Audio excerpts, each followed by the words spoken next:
that takes us into the final exercise of today's Judd's Hockey Show. I want to start, and I think we should do this once a month.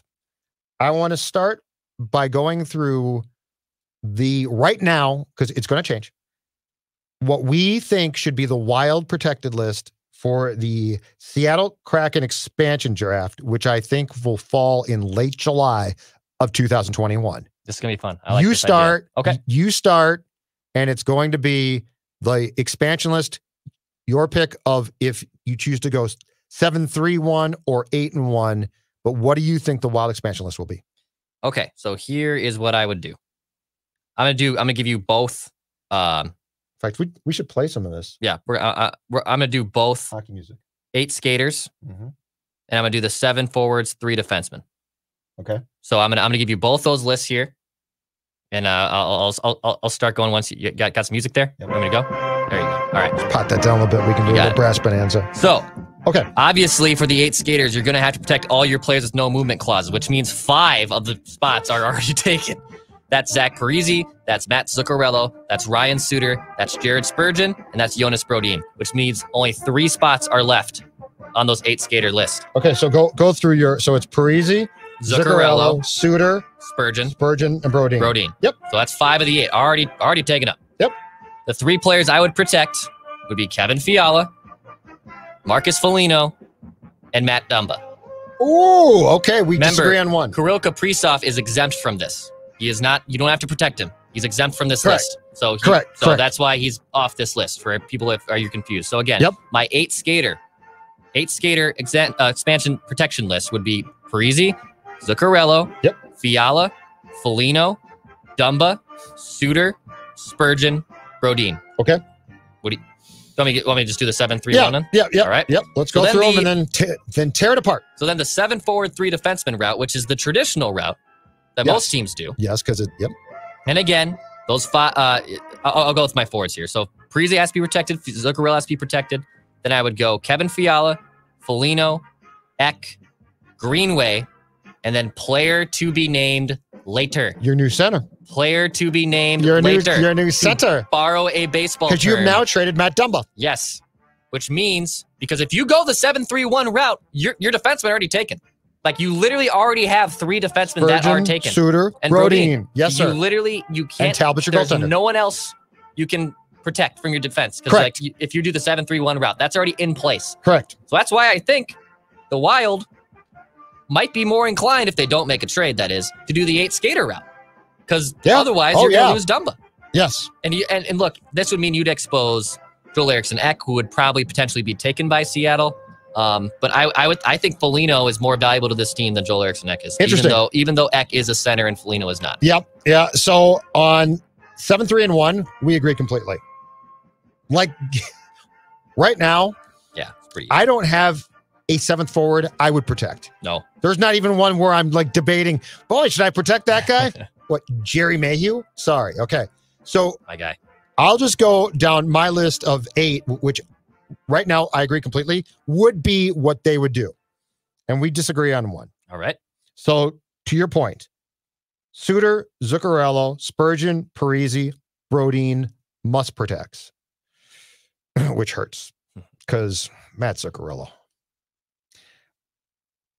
My 8th skater, though, is not the same as yours. Okay. Because I am going Ek because he's a center. Oh, wow. And I can't lose another one.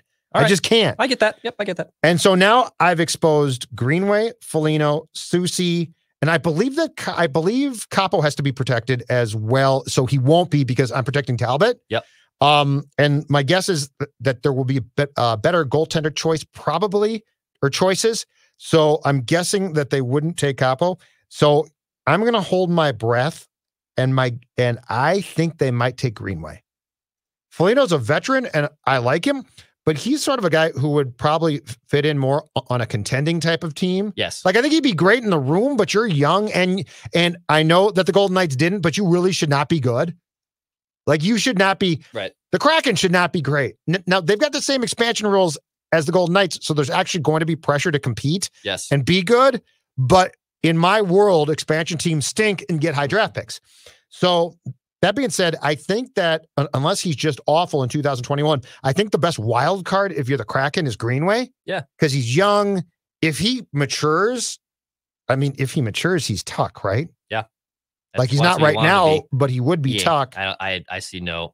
I don't disagree with you. But my point is that I would hold my breath and say that they're not going to take Foligno because he doesn't really fit the profile of what an expansion team should want. Greenway absolutely does. And so if they pass on Foligno and I lost Greenway, I'm not super happy about that, but I'm also not devastated.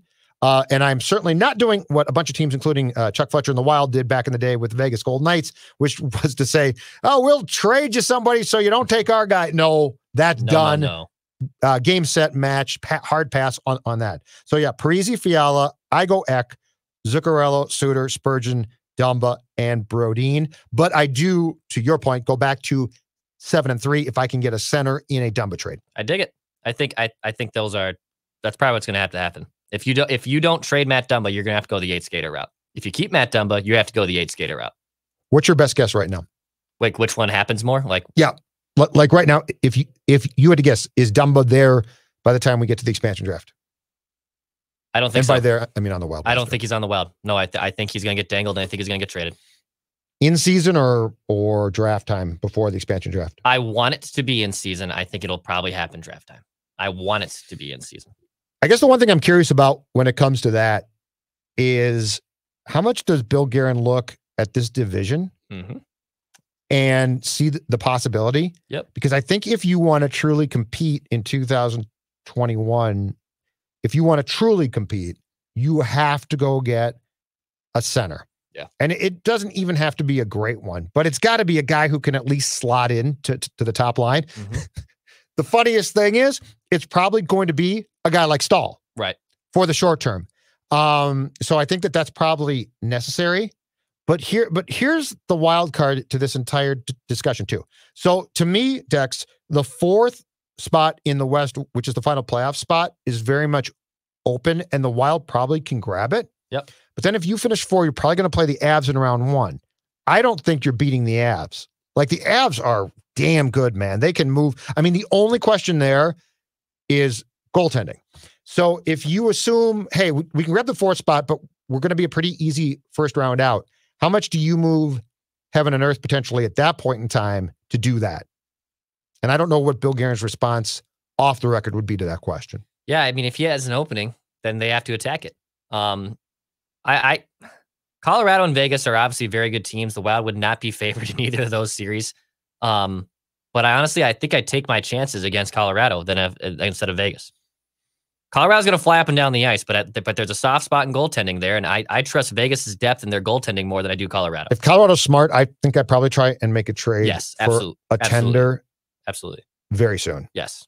Grubauer's okay, and he could certainly play, but the Golden Knights do have 2 guys that can play goal. Yeah. And the Golden Knights, but it's just from Bill Guerin's perspective, I don't know how he really feels about this current team as far as expectations go. I get that. All right, Judd's Hockey Show, we're done. Of course, you can join us for post-game one-timers as well that we do quite frequently after Wild games, often on Twitter and SKOR North social platforms. And every Wednesday, we tape a longer episode in which we break down the world of hockey and the Wild. He's Declan. I'm Judd. Pass, shoot, score.